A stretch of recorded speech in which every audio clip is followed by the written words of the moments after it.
Hi, I'm contestant number 7409, and today we're going to be going over the inspection of the steering components in this 2000 Nissan Maxima. So to start off, we're going to go over some safety. You're going to make sure you're wearing your eyeglasses, any PPE. If you have any dangling jewelry, make sure that's either taken off or tucked in, and your hair needs to be tied back. Going over the lift, Nissan has this where they put little notches into the pitch weld of the car, suggesting where to lift when you're just using the stock jack. We like to go a little bit wider on the seat and a pillar, just so we have more stability here at the shop. If you look up, when the car is a few feet or a few inches off the ground, you're going to give it a shake test, just to see if you hear any clinking, any noises, just so if you do, you can put the car back down on the ground and lift it back up in the correct way.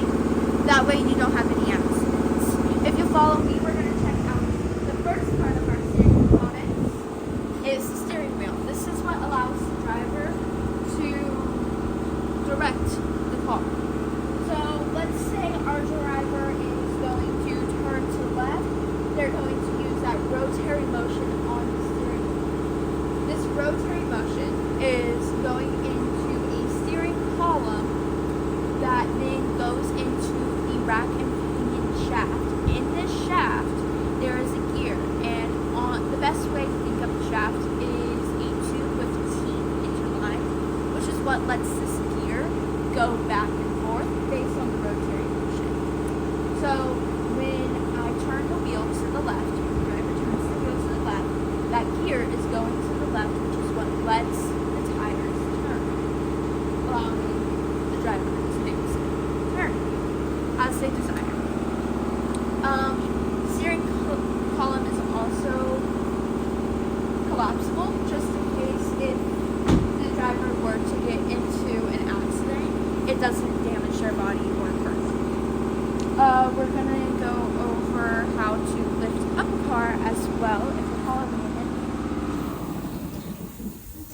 We're just going to lift it up slightly. Here at the shop, we have a lift where you press the button.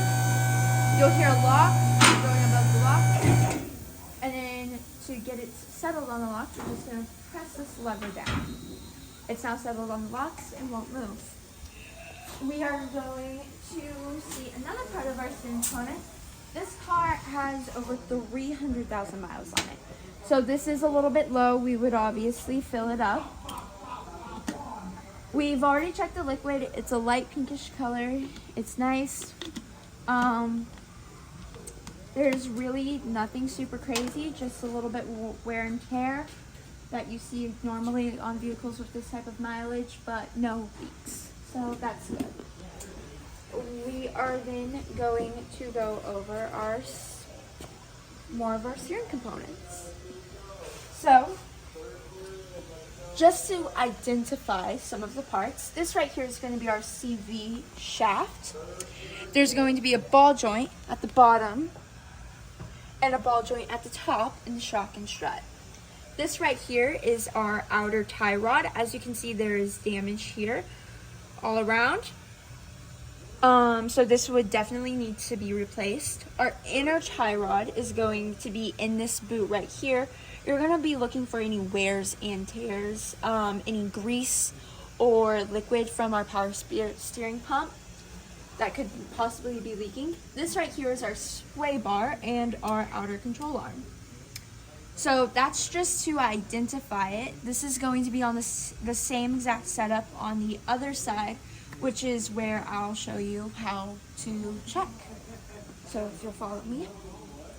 So those tie rods are going to be connected to the boot, which then connects to the CV, the rack and pinion shaft, my bad, sorry. And is going to allow the driver to steer. So if you all look here, this right here is going to be our boot. As you can see, there's no visible things that are wrong with it. It looks good. I don't see any grease, any liquids of any sorts, or wears or tears. Right here, this is our other outer tie rod. So both outer tie rods on the vehicle needs to be replaced. There's going to be dirt. You can see the grease and everything on my hands from just touching it. And then let's see. The ball joint down here actually looks pretty good. We're also going to test it. So when you're looking at this for testing, you're going to see if it has any give, any looseness. So by doing this, you can take a crowbar and the channel locks. We're going to use the channel locks later on. And you're just kind of going to see if it gives any like exceptional give. So this bend, the tie rod, the outer tie rod gives a nice little bend, but it's nothing crazy. It's still supposed to have some bend just to allow the car to move the way it's supposed to. And then we're gonna go and check. We'll move this so we aren't having any tripping hazards. We're gonna go and check the ball joint. So what you're just gonna kind of do is you're gonna measure. Sorry guys, we're having technical difficulties.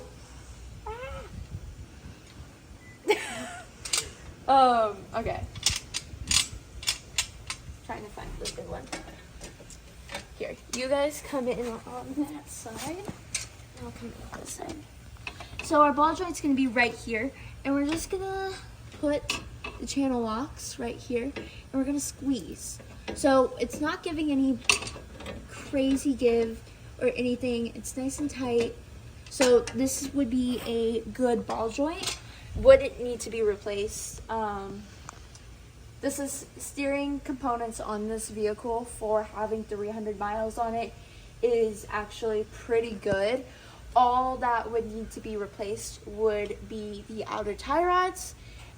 We didn't see any leaks, tears, or anything on the boots for the inner tie rods. So, yeah.